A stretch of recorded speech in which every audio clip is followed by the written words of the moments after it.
Welcome to Trusted Journalism Matters, brought to you by the World Media Group. My name is Belinda Barker and I'm the Chief Executive.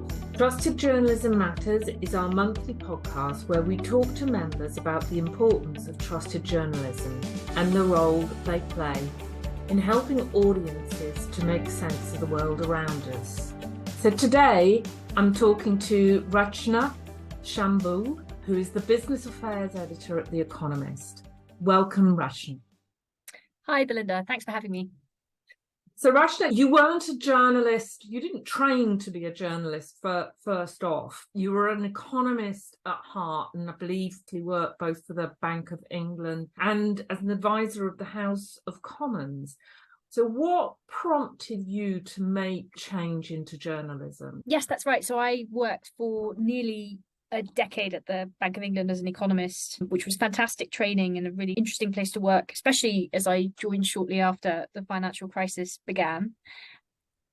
I think after as that amount of time spent in central banking, is that two things really. One is that I really enjoyed the process of writing down ideas and thinking about the arguments and presenting them in a way that people wanted to read. So I gravitated towards the sorts of jobs at the bank that were more communications focused. So I was part of the team that wrote the bank's inflation report, for example. And then the other sort of thing that I discovered over the course of my time there was that I was interested in exploring a much wider range of subjects than ones that a central bank rightly focuses on. So if you work in, for example, the monetary policy area of the Bank of England, you're mainly thinking about the prospects for inflation, the types of policies needed to meet the bank's inflation target. But there's a whole universe of interesting subjects out there. So that was the other motivation. And I think especially with the Brexit referendum in 2016, there are lots of important economic policy sort of questions that one could be considering and thinking about and writing about. And that sort of encouraged me to make the leap. And the other thing to say is actually my experience is not that unusual. If you look at my colleagues here at The Economist who write about business, economics or finance, quite a few of them actually have experience in industry or working as economists or analysts in investment banks. Oh, interesting, because this is only the second Trusted Journalism Matters podcast that we've broadcast, and I have to say the first one was with Matt Turner, he's the editor-in-chief at Business Insider. Again, he didn't have that journalism background, so perhaps as we go through and record more of these, this is something else I'm going to discover.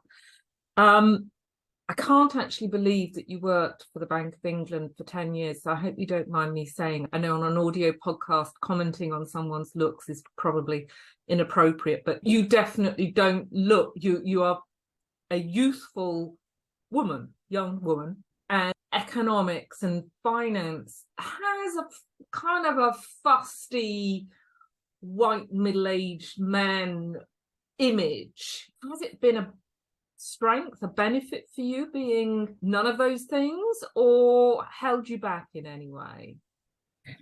That's a good question. And thank you for saying I look youthful. I should point out that I spent about 8 years at the Bank of England, so it's not quite okay. Maybe that makes all the difference. And now you're looking at me differently. On the question of what it's been like to be a woman in economics, I think this is sort of at every step really of ever since I went into university to study economics. I think it's been clear that there are more men than women in the subject. That sort of follows through both from university to then the jobs that I've done. And perhaps for that reason, I haven't thought so much about it. I suppose I'm not sure how my career would have been different if economics had been balanced by gender. Yeah, I think that's right. I think there is a problem in the subject, I think, and it's worrying for the subject that for whatever reason, there aren't that many women going into it. I suppose I've been fortunate to work in places where that gender imbalance hasn't, I don't think, translated into barriers to women's careers. So I suppose in a way I've been lucky to be at the workplaces that I've been. Well, that brings us on to talking a little bit about The Economist. So what attracted you specifically to The Economist?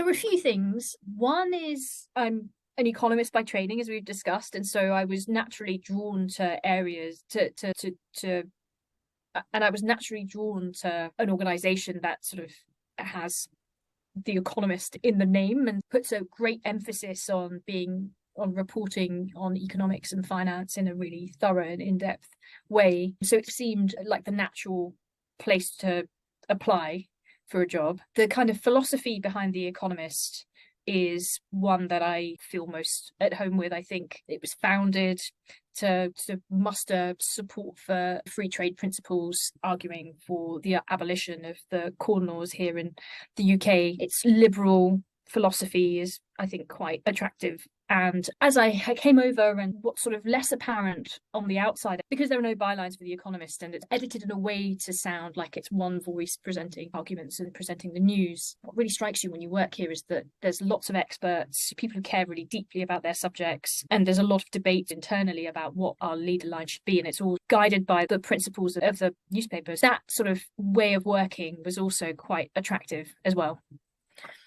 When you are thinking about your audience, could you describe them for the people listening to the podcast, and also perhaps a little bit about how has that changed during pandemic, the way people want to receive information? They're both good questions, but in terms of how we think about our readers, now there are obviously a variety of them spread over the world, and I tend to think about two groups.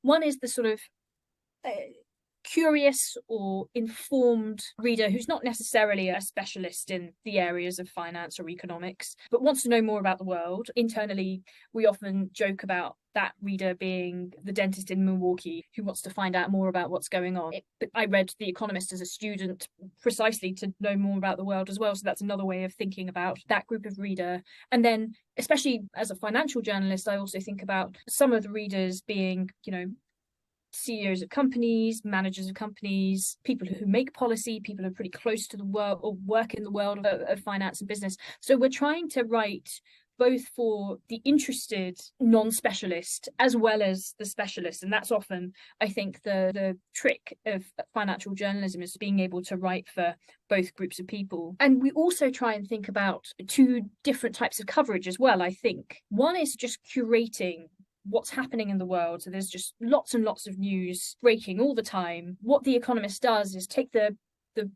bits of the news that we think are important and that we think that readers should be aware of, and curate that for readers wherever you are in the world and whatever part of the world you're interested in. We're telling you in a given week what the kind of stories that you should be aware of are. But the other kind of coverage, I think, is something that sort of sets the agenda a bit more. It might not be in the news this week, but there might be a really big kind of shift in how the world's geopolitical order is functioning, that we pull various strands together and try and lay out how the world is changing. So that's a sort of a slightly different type of coverage that we think about as well. In terms of how readers are coming to us, there was a shift that was going on that definitely got a bit of a kick during the pandemic, I think.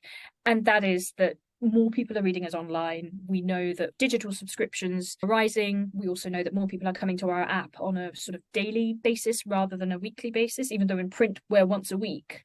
So all of that is leading us to think a little bit more about how we present our work digitally, what the cadence of that work should be. Should it be that we're producing stories every day? How should we think about whether to respond to a news event rather than to take a little bit of time to digest the news and analyze it and really add value? So those are the sorts of questions that we've been grappling with. And we're quite a small organization. So I think we've got something in the region of 120 journalists, which is really quite small if you compare to the kind of bigger daily outlets. There's sort of an interesting sort of strategic question that we're thinking about.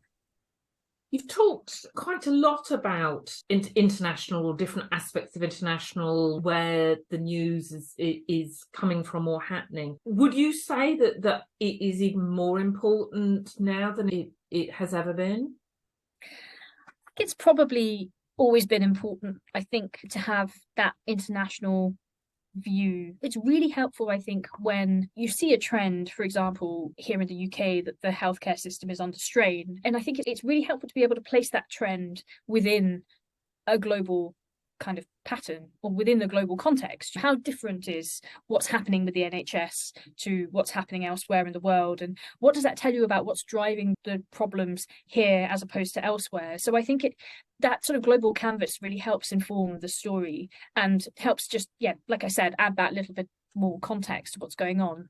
And it also increasingly, I think, being able to understand the kind of thought process, say in Beijing or in Washington, D.C., is increasingly having more of an impact on the rest of the world. Definitely. And of course, I think with the war in Ukraine, we've seen that as well. These decisions that were taken in Moscow then led to commodity prices spiking, energy prices spiking, upending the kind of the norms around what countries do. In terms of, the norm was always you don't invade your neighbor, or ever since the Second World War in Europe, the norm was you don't invade other countries. So I think that's sort of something that we bring, our kind of international focus, something that we bring to readers. And I've had sort of readers in America say that they really appreciate that extra global context. Is there any one story that you've worked on that you're really proud of?